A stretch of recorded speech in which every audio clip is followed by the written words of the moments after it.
having to choose between my own personal safety and leaving a member of my family behind.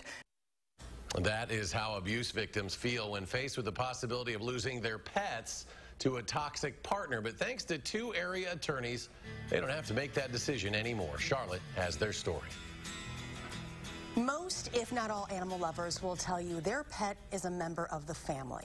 There are countless abuse victims who stay in a horrible situation simply because they won't leave their special animal behind. But 2 attorneys and animal lovers themselves are doing something good for these victims and their pets.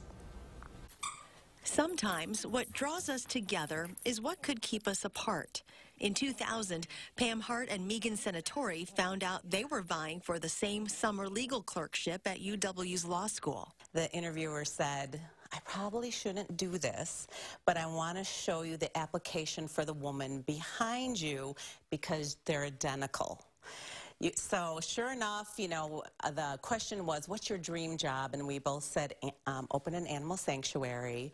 I grew up on a farm, so I loved animals. Dogs, cats, bunnies. We've had goats, cows, horses. I grew up showing horses. Pam grew up with dogs, including a German Shepherd mix named Max. It was at a conference while in law school that Pam and Megan discovered something that would bring them closer to their purpose. The advocate was describing how a client she was working with who had found shelter for herself in a domestic abuse shelter had received in the mail photographs of her batterer physically abusing her pet. And the woman came with the photographs to her domestic abuse advocate and said, "I have to go home." No one ever heard from that woman again. Research shows that up to 48% delay leaving an abusive relationship because they don't have anywhere safe for their pets. That was when their law school education went from book learning to life learning. They started a nonprofit to shelter the pets of individuals in abusive relationships. They asked their law professor if it could count for credits. And thankfully, she said yes. So here we are, 16 years later. Sheltering Animals of Abuse Victims, or SAAV, is a program that saves lives, animals and humans. Pets become pawns and tools that batterers use to control the people in the household. Shelters typically don't take animals. SAAV provides a confidential safe haven for those animals for up to 90 days, giving the abuse victim peace of mind. We keep this confidential by nature for everybody's safety, including the people fleeing an abusive situation, the animals, as well as the foster parents.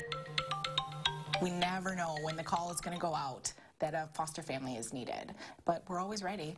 Rachel and Ron have been SAAV foster parents for 8 years. You never know where they're coming from. They've fostered over a dozen.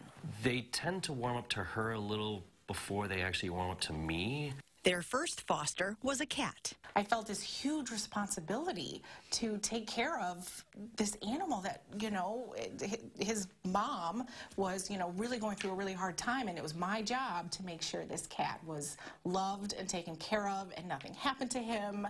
And with 2 animals of their own, they get it. Have a little understanding that, what these people are going through, this is the last thing that they need to worry about. All the fosters that come in here get spoiled. They're part of the family. They deserve to be safe and happy and healthy, and that's why we do it. We do whatever we can to accommodate any type of animal. Since 2001, SAAV has lived up to its name and has saved over 300 animals. From dogs, cats, to a hamster named Faith. So this program is about saving lives of victims, their children, and their pets so that everybody can leave safely as a family. And move on to a better, safer life. Pam, Megan, Rachel, and Ron, thank you all for doing something so good. Now, if you are a victim of domestic abuse, please contact Domestic Abuse Intervention Services Helpline at 608-251-4445. If you have an animal, it is through Days that you get connected to SAAV. To learn more about SAAV, to volunteer, become a foster family, or throw some money their way for the great things they do, go to SAAVprogram.org. Now, I need more Do Something Good story ideas from all of you. Please send them to me at channel3000.com/do-something-good.